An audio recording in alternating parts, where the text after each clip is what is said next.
हैं कि दोनों ही लोग गंभीर रूप से घायल है। हालांकि अभी तक इसकी पुष्टि नहीं की गई है।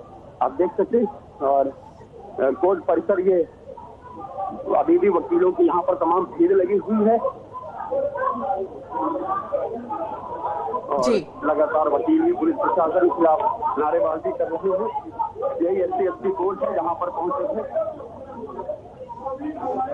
बिल्कुल, तो ऋषभ हमारे सहयोगी उसी जगह पर जा रहे हैं जहां पर गोली चली, कोर्ट रूम के अंदर जहां पर संजीव जीवा पर गोली चली और उसकी हत्या कर दी गई। अभी तक बदमाशों की संख्या को लेकर कंफर्म नहीं है कि कितनी की संख्या में आए थे। वकीलों का कहना है कि लगभग 4 की संख्या में बदमाश आए थे। 3 ऑटो से भाग निकले, एक को वकीलों ने पकड़ लिया और उसकी पिटाई कर दी। ऋषभ आपके पास एक बार फिर से आ रही हूं।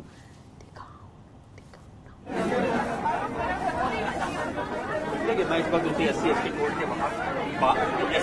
के बाहर मौजूद हूँ जहां पर संजीव महेश्वरी जीवा को गोली मारी गई। आप देख सकते हैं बिल्कुल दरवाजे के ठीक दरवाजे पर ही वो खून पड़ा हुआ है जहां पर संजीव महेश्वरी जीवा को गोली मारी गई है। नरेंद्र कुमार थर्ड उनका SC के जो स्पेशल जज हैं उनकी कोर्ट में ही आज वो तारीख पे आया था, ये बताया गया है। और यहाँ पर पहले से वकीलों के भेस में यहाँ पर एक शूटर मौजूद था जिसने ताबड़तोड़ फायरिंग शुरू कर दी। आप देख सकते हैं किस तरह से यहाँ पर खून बिखरा हुआ है और वहां से सुनवाई करते हैं। कमरे के अंदर, कोर्ट रूम के अंदर खून बिखरा हुआ है और ये तस्वीर बता रही है कि अपराधी कितना बेखौफ और कौन थे वो बदमाश जो कि कोर्ट रूम के अंदर पहुंच गए हथियार लेकर। क्या उनकी किसी से सेटिंग सी, कैसे वो हथियार लेकर अंदर पहुंच गए और इस पूरी वारदात को अंजाम देने के पीछे जो प्लानिंग थी वो किसकी थी, ये तमाम वो सवाल है जिनके जवाब आने जरूरी हैं। ऋषभ ये बताए, संजीव जीवा जो कि बीजेपी के एक सीनियर नेता के हत्याकांड में शामिल, उस पर आरोप और इस मामले में उसे निचली अदालत से उम्र कैद की सजा भी हो गई थी। उसने उसके खिलाफ, उस सजा के खिलाफ अपील तक नहीं की थी आगे की अदालत में और अब उसकी हत्या होती है। कृष्णानंद राय की हत्या में भी इसका नाम शामिल आया था। मुख्तार मुन्ना बजरंगी गैंग से जुड़ा हुआ था जीवा और इसकी हत्या हो गई। तो इसकी हत्या के पीछे कौन लोग हो सकते हैं, इस बारे में पुलिस कुछ कह पा रही की स्थिति में है या नहीं?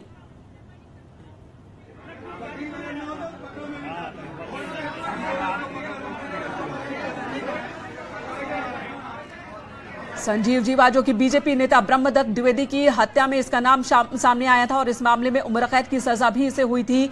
कृष्णानंद राय की हत्या में भी इसका नाम शामिल है। वहीं मुख्तार मुन्ना बजरंगी दोनों के गैंग से जुड़ा हुआ था। लगभग 50 बदमाशों की एक टीम को यह हैंडल कर रहा था। पश्चिमी यूपी का कुख्यात बदमाश जो कि उम्र कैद की सजा भी भुगत रहा था और साथ ही कई अलग अलग मामले, 22 मामले इस पर दर्ज थे और एक मामले में आज पेशी के लिए SC कोर्ट इसे लाया गया था और कोर्ट रूम में ही इस गैंगस्टर पर गोली चलती है और इसकी हत्या कर दी जाती है। फिलहाल लखनऊ में SC कोर्ट रूम के अंदर, कोर्ट परिसर के अंदर हंगामा बरपा है। वकीलों ने भी खास नाराजगी यहां पर जताई है। वकीलों का प्रदर्शन भी शुरू हो गया है। वकीलों का कहना है कि जब हथियार के साथ कोई भी आ सकता है तो कोर्ट के अंदर, न्याय के मंदिर के अंदर कोई भी सुरक्षित नहीं है। ऋषभ एक बार फिर आपके पास आती हूं।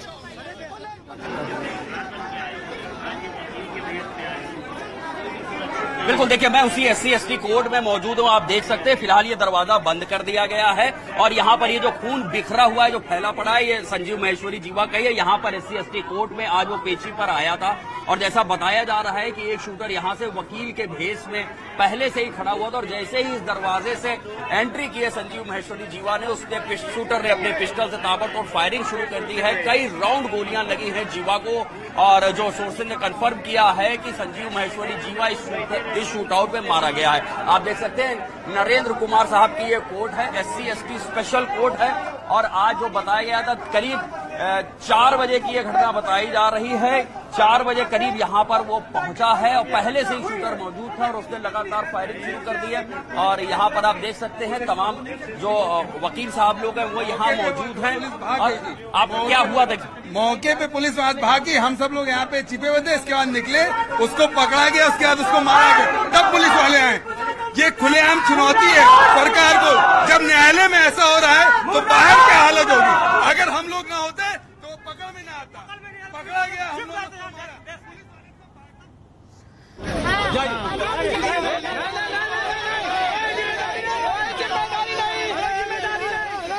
जिम्मेदारी नहीं थी।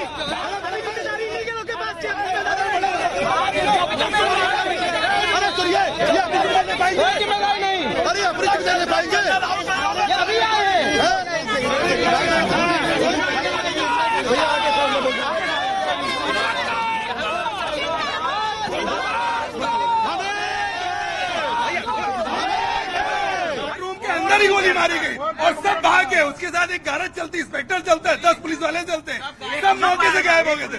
अगर हम लोग न होते तो मौके से एक पुलिस वाले ने उसको बचाने की कोशिश नहीं करी। हम लोग सामने की गोट पे मौजूद थे, हम सामने मौजूद थे, सामने हमने किसी तरह जान बचाई अपनी। जीवा यहीं से भागते हुए आया, जब जीवा गिर पड़ा कम से कम आप देख सकते हैं हमारे साथ चश्मदीद। बिल्कुल बिल्कुल ऋषभ, इनसे ये भी पूछें कि जिस बच्ची को गोली लगी और जिस पुलिस कांस्टेबल को गोली लगी है, उन्हें गोली कैसे लगी, बच्ची को गोली कैसे लग गई? हम लोग देखते हैं कि यहाँ फायरिंग हो रही थी, हम लोगों ने किसी तरह उसके नीचे अपनी जान बचाई। जब 4 से गोली चल चुकी, एकदम से जीवा भागते हुए आता है, अपराधी पीछे से गोली लेके खड़ा है, कोई पुलिस वाला उसको पकड़ने की कोशिश नहीं करता है। जब अधिवक्ताओं ने उसको पकड़ा तब पुलिस वाले आए, कम से कम 8 से 10 अंदर पुलिस वाले मौजूद थे, कोई एम्बुलेंस नहीं, कोई कुछ नहीं। 10 मिनट बाद पुलिस वाले उसको लात लगा के चेक करते हैं जीवा को कि जिंदा है कि मर गया। इससे पता चलता है कि पुलिस वालों की साजिश से मारा गया है वो। एक जब उसको ठीक है, ये वकीलों के आरोप है, ये वकीलों के आरोप है, वकीलों का वर्जन है। ऋषभ, इनसे पूछिए कि अगर इन्होंने सब कुछ देखा है तो ये भी बताएं कि उस बच्ची को गोली कैसे लग गई। की सुरक्षा में लाए हुए थे, उसके साथ किसी अधिवक्ता की भी जान जा सकती है। ऑनरेबल हाई कोर्ट ने ऑर्डर किया था कि अगर जीवा बाहर निकलेगा गाड़ी से तो उसको बुलेट प्रूफ जैकेट पहना के कोर्ट के अंदर उपस्थित किया जाएगा, पर ऐसा नहीं किया गया। दूसरी चीज, एक अपराधी अधिवक्ता की यूनिफॉर्म में अगर कोर्ट परिसर के अंदर उपस्थित होकर गोलीबाजी कर रहा है, अगर कोई अधिवक्ता की लग जाती, कोई हो जाता तो उसका कौन जिम्मेदार होता? आप देख सकते हैं यहाँ पर वकीलों का क्या जज साहब उस वक्त डायस पे बैठे थे, जब डायस पे मौजूद नहीं थे। योगी जी कहते हैं कि जो है इनकाउंटर हुआ, यहाँ भी ये इनकाउंटर चल रहा है, ये भी इनकाउंटर है, ये पुलिस का दूसरा रूप है जो हत्या कोर्ट के अंदर करवा रही, जिसको हम बाहर नहीं मरवा सके, उसको कोर्ट के अंदर आके मरवा दिया। मिलता है, लोग पुलिस के द्वारा कराई गई हत्या की जा रही है। आप देख सकते हैं किस तरह से यहाँ पर जो वकील साहिबान मौजूद हैं उनका आक्रोश दिख रहा है, पुलिस प्रशासन के खिलाफ वो गुस्सा है। वो खुद देख रहे हैं कि उनका कहना यही है कि किस तरह से वकील के भेष में कोई शूटर यहाँ पर मौजूद होता है और ताबड़तोड़ सरेआम वो फायरिंग करता है। किसी वकील को भी वो गोली लग सकती थी और जैसा बताया जा रहा है क्या किसी बच्ची और पुलिस वाले को भी गोली लगी है, एक महिला को भी थोड़ा फर्क लगी है, एक कांस्टेबल को लगी है, जीवा को लगी है जी, और सबको अपने आदमी को सबसे पहले आप पुलिस वाले जिसको लगा उसको आप लेके भागे। जीवा को आपने जानबूझ के उठाने की कोशिश नहीं की कि अगर वो बच गया तो वो बता देगा आपकी साजिश। 10 मिनट पड़ा रहा, उसके बाद उसको लात लगा के चेक कर रहे हैं, मानवता को शर्मसार करने वाली बात करते हैं। आप देख सकते हैं कि यहाँ पर वो जो वकील हैं यहाँ मौजूद हैं। ऋषभ, इनसे पूछिए कि गोली चलाने वाला बदमाश अकेला था या उसके साथ कुछ और लोग भी थे? सुरक्षा मजबूत होती तो शायद ये हत्याकांड ना होता। हत्या होने का कम से कम 1 घंटा बीत गया है, आपको कोई सुरक्षा व्यवस्था दिखाई नहीं दे रही है? कोई नहीं आया अभी, कोई नहीं आया है अभी तक जी। सबसे पहले कोर्ट परिसर में ड्रेस में ऐसे एंट्री नहीं होनी चाहिए बिना कार्ड देखे। तो अंदर आपने वकीलों का गुस्सा देखा, आक्रोश देखा, उनके आरोप देखे और यहाँ देखिए परिसर के अंदर अब वकील धरने पर बैठ गए हैं। इनका कहना है कि जब कोई बदमाश वकील के भेष में, वकील की ड्रेस में पहुंच सकता है गोली लेकर के, हथियार लेकर के, तो यहाँ पर तो कोई भी सुरक्षित नहीं है। मुजफ्फरनगर चलेंगे, हमारे सहयोगी विनेश इस वक्त हमारे साथ मुजफ्फरनगर से जुड़े हैं। मुजफ्फरनगर पश्चिम उत्तर प्रदेश का इलाका और वो इलाका जहां पर संजीव जीवा की तूती बोला करती थी, जहां पर संजीव जीवा बदमाश से बड़ा बदमाश बनने की ओर बढ़ रहा था। विनेश, ये बताएं संजीव जीवा के बारे में, कौन कौन से बड़े मामले इसके खिलाफ हैं, कब से ये जेल के अंदर था और आज किस मामले में पेशी के लिए गया था? देखिए, आज लखनऊ कोर्ट परिसर में जिस संजीव जीवा अपराधी की हत्या की गई है वो मुजफ्फरनगर का मूल रूप से निवासी है और यही मुजफ्फरनगर के प्रेमपुरी जो नगर कोतवाली क्षेत्र का इलाका है वहीं पर उसका निवास स्थान है, जहां पर उसकी पत्नी पायल महेश्वरी भी रहती है। और संजीव जीवा ने जो अपना आपराधिक जो इतिहास है उसका पहला जो अपराध किया था 1995 में उसने पहला अपराध किया जिसमें 302 का एक मुकदमा दर्ज किया गया था। उसके बाद से जो पुलिस के द्वारा हमें इतिहास का आपराधिक इतिहास मिला है वो तकरीबन 24 मुकदमे दर्ज है। हालांकि उसमें कुछ ऐसे मुकदमे जिसमें कोर्ट के द्वारा उनको दोष मुक्त कर दिया गया है, मगर एक फर्रुखाबाद का जो मुकदमा है उसमें उसको आजीवन कारावास भी हुई थी, जिसमें 302 और 307 का मुकदमा दर्ज हुआ था। वो 2003 में उनको आजीवन कारावास हुई थी। इसके अलावा संजीव जीवा ने जब पहला अपराध 1995 में किया, उसके बाद से लगातार अपराध किए। मुजफ्फरनगर ही नहीं, उत्तर प्रदेश के कई अन्य जनपद और उत्तराखंड के हरिद्वार में भी कई बड़े अपराध किए, जिसमें हत्या, लूट, डकैती और कई जमीन कब्जाने के और कई बड़े मामले शामिल है। उसके बाद से बिल्कुल विनेश कई मामले हैं, 22 से ज्यादा मामले दर्ज हैं, हत्या के केसेस हैं, इसमें जमीन हथियाने के केसेस हैं। ये बताइए हाल फिलहाल क्या किसी ने धमकी दी थी? संजीव की हत्या करने की कोई बात हुई थी? परिवार ने किसी तरह से किसी से डर जताया था? क्योंकि अदालत की ओर से भी कहा गया था कि जब कोर्ट में उसे पेश किया जाए तो बुलेट प्रूफ जैकेट में उसे पेश किया जाए। देखिए, संजीव जीवा जेल में भले ही हो, लेकिन वो अपने बचने का रास्ता ढूंढ रहा था और इसीलिए उसने अपनी पत्नी पायल महेश्वरी को राजनीति ज्वाइन कराई, और जिसमें आरएलडी ज्वाइन कराने के बाद पायल महेश्वरी महासचिव बनाई गई। और उसके बाद से मुजफ्फरनगर जो विधानसभा क्षेत्र है मुजफ्फरनगर का, वहीं से वो 2017 में विधानसभा का चुनाव भी लड़ी थी आरएलडी से, लेकिन हार गई थी मुजफ्फरनगर से। उनको उस वक्त उन्होंने कई बार आरोप लगाया था, जो पायल महेश्वरी है संजीव जीवा की जो पत्नी है, उन्होंने आरोप लगाया था अपने पति की हत्या होने की आशंका जाहिर की थी और खुद पर भी हत्या होने की आशंका जाहिर की थी। तो उसके बाद से कोई ऐसा मामला सामने नहीं आया था, लेकिन उस वक्त जरूर इस तरह की आशंकाएं जाहिर की गई थी उसके परिजनों, उसकी पत्नी के द्वारा, जब उनकी पत्नी चुनाव लड़ी थी। क्या घर पर भी ये खबर पहुंच गई होगी? परिजनों से आपकी कोई बात हो पाई है?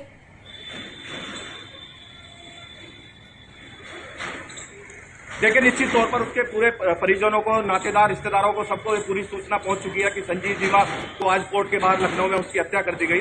इसके बाद जब हमने उनके कुछ परिजनों से कुछ जानने का, बात करने का प्रयास किया तो उनका नंबर उपलब्ध नहीं हो पाया। कुछ उनसे बात करने का प्रयास किया तो उनसे बात नहीं हो पाई है। लेकिन उनकी पत्नी, जो कि पायल महेश्वरी, मुजफ्फरनगर के नगर कोतवाली क्षेत्र प्रेमपुरी में ही रहती थी, और अभी हाल ही में वो कहाँ है इस बात की जानकारी अभी नहीं मिल पा रही है। लेकिन उनके पूरे परिजनों को, उनके नातेदार, रिश्तेदारों को इसकी जानकारी हो गई कि संजीव जीवा अब इस दुनिया में नहीं है, उनकी हत्या कर दी गई है। विनेश बने रहे हमारे साथ। ऋषभ मणि त्रिपाठी कोर्ट रूम से हमारे साथ मौजूद है, वहां पर वकीलों की नाराजगी भी देखने सुनने को मिल रही है।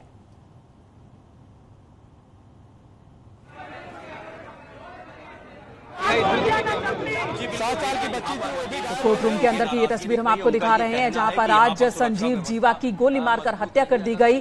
जिन बदमाशों ने हत्या की, 3 भाग निकले, एक को वहां मौजूद भीड़ ने पकड़ लिया। वकीलों का कहना है कि पुलिस तो पकड़ भी नहीं रही थी, हमने पकड़ा और उसके बाद उस बदमाश को पुलिस अपनी कस्टडी में लेकर अस्पताल ले गई, क्योंकि वो भी जख्मी हो गया था वकीलों की पिटाई की वजह से। और इसी बीच एक पुलिसकर्मी को भी गोली लगी है, एक बच्चे को भी गोली लगी, और ये सभी अस्पताल में है। संजीव जीवा की मौत हो चुकी है, उसकी हत्या हो चुकी है, कोर्ट रूम के अंदर हत्या हुई है, जिसकी वजह से लोगों का, खासकर वकीलों का आक्रोश देखने को मिल रहा है। उपेंद्र द्विवेदी भी हमारे साथ मौजूद है, वाराणसी से हमारे सहयोगी। उपेंद्र, सवाल उठ रहे हैं कि पुलिस कस्टडी में अतीक और अशरफ की हत्या हो जाती है, तब पत्रकार बनकर वहां पर शूटर पहुंचते हैं, पुलिस कुछ नहीं कर पाती है। उसके बाद कोर्ट रूम के अंदर, कोर्ट परिसर भी नहीं, कोर्ट रूम के अंदर जहां पर बहुत चेकिंग होती है, आप फोन लेकर के, कैमरा लेकर के नहीं जा सकते, लेकिन वहां हथियार लेकर के पहुंच जाते हैं बदमाश और वहां पर इस वारदात को अंजाम दे देते हैं और पुलिस कुछ नहीं कर पाती।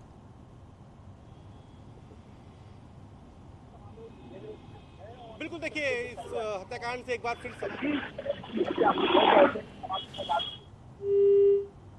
उपेंद्र का दोबारा रुख करेंगे। ये तस्वीर हम आपको दिखा रहे हैं, मुख्तार का शूटर ढेर हो गया। ये अलग अलग तस्वीर हम आपको दिखा रहे हैं किस तरह से जीवा का, जो कि मुख्तार का शूटर, जिस पर कृष्णानंद राय के मर्डर में शामिल होने का भी आरोप है, उसे आज बदमाशों ने मार डाला है। पुलिस भी घायल हुई है, इस बीच एक पुलिसकर्मी जख्मी हुआ है। वकीलों ने उसके बाद हंगामा किया। वकीलों का कहना है कि पुलिस जिनको जिम्मेदारी है पूरे परिसर की सुरक्षा की, वो कभी भी मुस्तैद नहीं होती है। और पुलिस अमूमन जहां पर चेकिंग पॉइंट्स होते हैं, कोई अपने फोन में व्यस्त होता है तो कोई दूसरी जगहों पर व्यस्त होता है, अपनी जिम्मेदारी को पुलिसकर्मी नहीं निभाते हैं। इसी बीच सुरक्षा बढ़ा दी गई है, पूरे कोर्ट परिसर की सुरक्षा बढ़ा दी गई है आज के वारदात के बाद।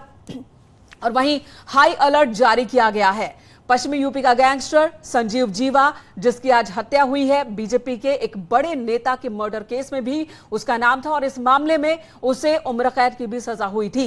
उपेंद्र हमारे साथ जुड़ गए हैं। उपेंद्र, बार बार इस तरह के मामले यूपी पुलिस को खुली चुनौती है, चाहे वो प्रयागराज पुलिस हो या फिर लखनऊ पुलिस।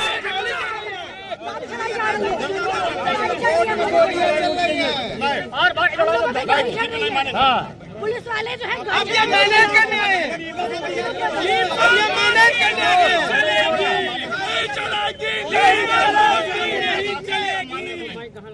किसी का भी मानेंगे नहीं भैया। भाव कोर्ट में कोई व्यवस्था नहीं।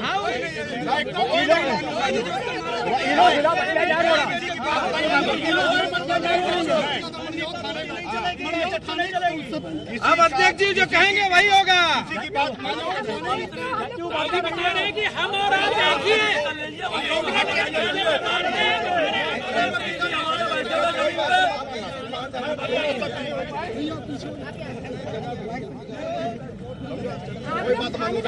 तो एक तो कोर्ट परिसर में गोली चलती है, पुलिस पर तो सवाल है ही, लेकिन इसी बीच वकीलों की ये नेतागिरी भी शुरू हो गई है। विरोध प्रदर्शन के नाम पर, आक्रोश के नाम पर अब वकीलों की नेतागिरी भी देखिए कोर्ट परिसर के अंदर। ऋषभ हमारे साथ मौजूद हैं। ऋषभ, यहाँ पर वकील सवाल उठा रहे हैं कि पुलिस चेकिंग क्यों नहीं करती है। वकील के रूप में आए थे बदमाश, और जब पुलिस चेकिंग करती है एक एक वकील का, तो यही वकील तब भी विरोध प्रदर्शन करते हैं कि पुलिस इन्हें शक की निगाह से देख रहे हैं।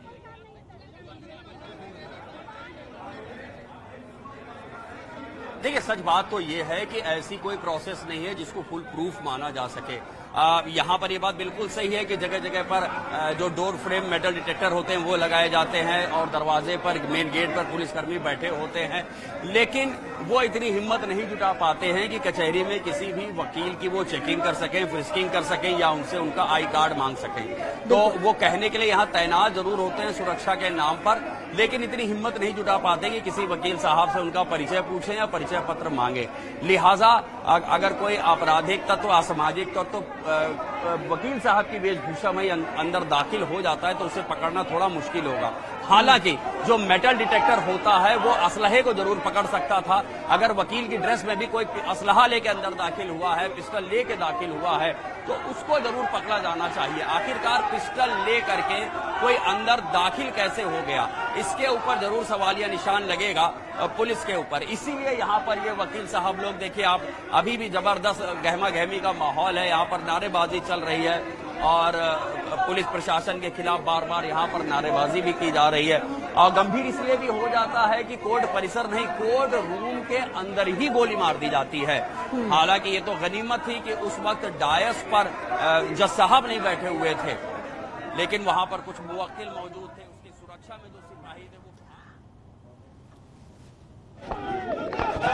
तो ये तस्वीर हम आपको दिखा रहे हैं, ये उस बच्ची की तस्वीर दिखा रहे हैं जो जख्मी हुई आज की गोलीबारी के दौरान और इसे भी अस्पताल ले जाया गया। आज कोर्ट रूम परिसर के अंदर, कोर्ट रूम के अंदर गोली चली, संजीव जीवा की हत्या हो गई और इसी बीच एक बच्ची को भी गोली लगी जिसे गोद में उठाकर पुलिस वाले अस्पताल लेकर गए। बताया जा रहा कि फिलहाल बच्ची सुरक्षित है, हालांकि स्थिति गंभीर है, इलाज चल रहा है। एक पुलिसकर्मी को भी गोली लगी है और वो भी अस्पताल में भर्ती है। तस्वीर न्यूज़ 18 पर हम आपको दिखा रहे हैं उस बच्ची की तस्वीर जो वहां मौजूद थी अदालत परिसर में। उपेंद्र इस वक्त हमारे साथ मौजूद है। उपेंद्र, ना सिर्फ उत्तर प्रदेश बल्कि दिल्ली में भी हमने देखा किस तरह से रोहिणी कोर्ट में भी इसी तरह से गोली चली थी और बदमाश की हत्या हुई थी। ये बताएं कि आखिर अदालत और कोर्ट रूम के अंदर सुरक्षा की जिम्मेदारी किसकी होती है? क्या वकीलों और पुलिस के बीच जो एक टसल देखने को मिलता है उसकी वजह से भी सुरक्षा व्यवस्था में चूक हो जाती है? उसके बाद अभी डॉक्टर्स वहाँ पर मौजूद हैं और उनसे जानकारी करने के बाद ही उनकी स्थिति के बारे में कुछ कहा। बिल्कुल, देखिए, इसको समझने के लिए आपको उत्तर प्रदेश में पिछले 4-5 साल या आप कह लीजिए पिछले 2 दशक से आपको कचहरी के आसपास वकील और पुलिस के बीच में संघर्ष को देखना होगा, समझना होगा। आमतौर पर यूं तो सुरक्षा के लिए किसी भी कचहरी में अंदर जाने के लिए डोर मेटल डिटेक्टर होता है जिसपे होकर आपको जाना होता है, लेकिन जो वहां पर सुरक्षा की जिम्मेदारी होती है वो भी उत्तर प्रदेश पुलिस की होती है। या कोई बहुत बड़ी कोर्ट्स है जैसे हाई कोर्ट्स है तो वहां पर पीएसी भी तैनात होती है, लेकिन जो हथियार है वो मेटल डिटेक्टर से उसको डायग्नोज होना चाहिए था, यानी उसका पता लगना चाहिए था। लेकिन पुलिस जो आमतौर पर वहां तैनात होती है वो वकीलों से बस्ती है ये पूछने के लिए, उनका परिचय पूछने के लिए या कारण पूछने के लिए, क्योंकि आमतौर पर जब संघर्ष होते हैं तो बार की जो एसोसिएशन होती है उसका दबाव अंतर्गतवा काम आ जाता है, तो इसलिए पुलिस भी जो वहां सिपाही और दरोगा तैनात होते हैं वो बसते हैं।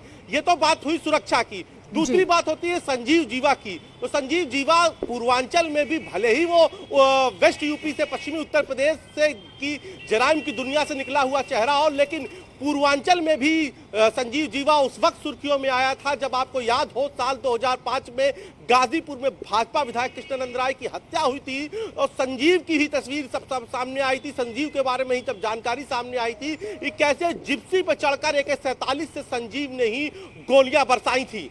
ये बात हुई संजीव के पूर्वांचल कनेक्शन की। और अब लखनऊ में संजीव जीवा की जो हत्या हुई है वो अब इसको इत्तेफाक कह लीजिए या सोची समझी रणनीति के तहत उसकी हत्या की गई है, लेकिन संजीव जीवा मुख्तार अंसारी गिरोह से था। और खास बात है कि जब मुख्तार अंसारी और मुन्ना बजरंगी साथ थे, मुन्ना बजरंगी मुख्तार के साथ ही वारदातों को अंजाम दे रहा था, तो संजीव जीवा ही मुन्ना बजरंगी के खास सूत्रों में था। और आपको याद हो, और ये इत्तेफाक अभी तो फिलहाल इत्तेफाक ही कह सकते हैं कि जब तक जांच नहीं हो सकती, क्योंकि मुन्ना बजरंगी का जो साला था पुष्पजीत, उसकी भी हत्या लखनऊ में ही हुई थी। ठीक है और उपेंद्र एक सवाल और ये विजय यादव कौन है? और ये ठीक है, बने रहे हमारे साथ। ये देखिए आरोपी जो पुलिस की हिरासत में है, आरोपी को पहले वकीलों ने ही पकड़ा, फिर पुलिस ने अपनी हिरासत में ले लिया। इसे भी चोट लगी थी, वकीलों ने इसे पीटा था और अभी भी आप देख सकते हैं कि इसने सफेद रंग की शर्ट पहनी है, इसके पास काला कोट है। ये इसी तरह से वकील के भेष में पहुंचा था, कोर्ट रूम में पहले से ही मौजूद था। संजीव जीवा की आज शाम 4 बजे पेशी होनी थी और पेशी के लिए संजीव को लाया गया था और ये पहले से ही कोर्ट रूम में इंतजार कर रहा था हथियार के साथ। और जैसे ही संजीव जीवा दाखिल होता है कोर्ट रूम के अंदर, ये गोलीबारी शुरू कर देता है। गोलीबारी में संजीव जीवा की वहीं पर मौत हो जाती है। विजय यादव इसका नाम बताया जा रहा है, जौनपुर का रहने वाला है। और विजय यादव के बारे में और भी ज्यादा जानकारी हम आपको बताएंगे कि आखिर इसने इस वारदात को क्यों अंजाम दिया। क्या यह सिर्फ शूटर है, साजिश किसी और की, या फिर ये साजिश करता भी है, साजिश में भी शामिल है? अब ये वो तमाम सवाल है जिनके जवाब पुलिस भी तलाशेगी।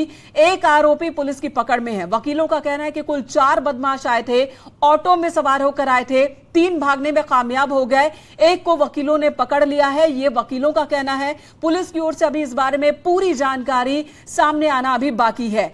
हमारे साथ उपेंद्र मौजूद है। उपेंद्र, संजीव जीवा के बारे में आपने बताया, ये शख्स विजय यादव जो पुलिस की हिरासत में है इस वक्त, क्या इसका नाम कभी सुना था आपने? जौनपुर का रहने वाला है। क्या संजीव जीवा को किसी ने धमकी दी थी, उससे कोई जुड़ा नाम ये हो सकता है? जौनपुर से कोई कनेक्शन संजीव जीवा का?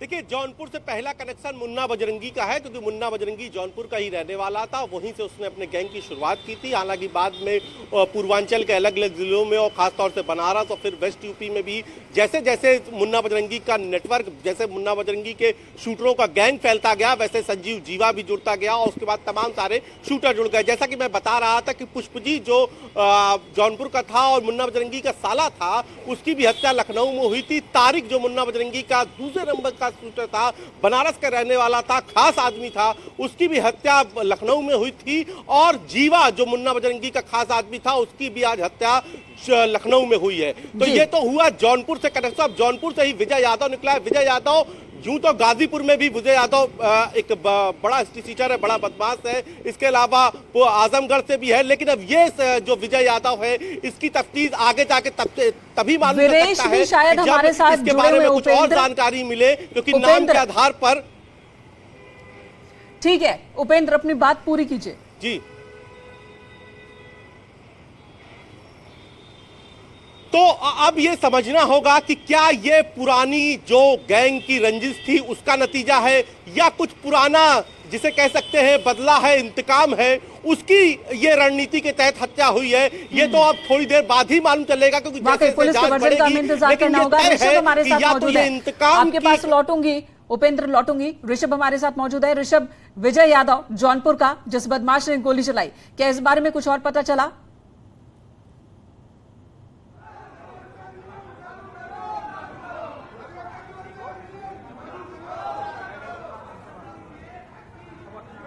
तो ये तस्वीर भी सामने आ गई है। विजय यादव की तस्वीर देखिए, पुलिस की कस्टडी में है। उम्र बहुत ज्यादा इसकी लग नहीं रही है, मुश्किल से 25 साल की उम्र होगी। 24-25 साल का ये लड़का जो कि वकील के रूप में आया, इसने बकायदा रेड एंड ब्लू 2 पेन भी लगा रखे हैं अपनी जेब में। कोई शक ना हो, पूरी तरह से वकील ही दिखे, इस पर कोई शक ना हो, ये इसके तरफ से इस बात को लेकर के पूरी तैयारी की गई कि इस पर कोई शक ना हो किसी को। और ये कोर्ट रूम के अंदर पहले से ही मौजूद था और जैसे ही संजीव जीवा को लेकर पुलिस की टीम पहुंचती है, वहां पर संजीव जीवा पर गोली चलाता है और उसकी हत्या कर देता है। इसी बीच एक बच्चे को भी गोली लगी, एक पुलिसकर्मी को भी गोली लगी, वो दोनों अस्पताल में भर्ती हैं। ये शख्स कौन है, विजय यादव का आखिर क्या ताल्लुक है, क्या ये शूटर है या फिर साजिशकर्ता है, इस बारे में अभी पूरी जानकारी सामने आना बाकी है। बताया जा रहा है कि इसका नाम विजय यादव है, जौनपुर का रहने वाला है ये। ऋषभ हमारे साथ जुड़े हुए हैं। ऋषभ, क्या इस शख्स के बारे में, विजय यादव के बारे में कोई जानकारी आपके पास?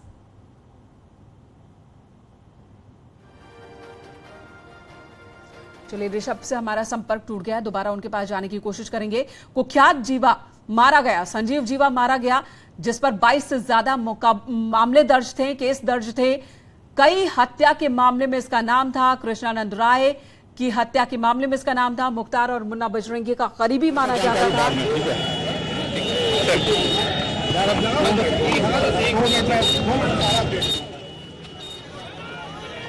अब ये मारा गया और जैसा कि उपेंद्र हमारे सहयोगी बता रहे हैं कि लखनऊ में ही मुन्ना बजरंगी से जुड़े कई बदमाशों की अब तक हत्या हो चुकी है, अलग अलग तरीके से हत्या हुई है और आज ये हत्या कोर्ट रूम के अंदर हुई है संजीव जीवा की।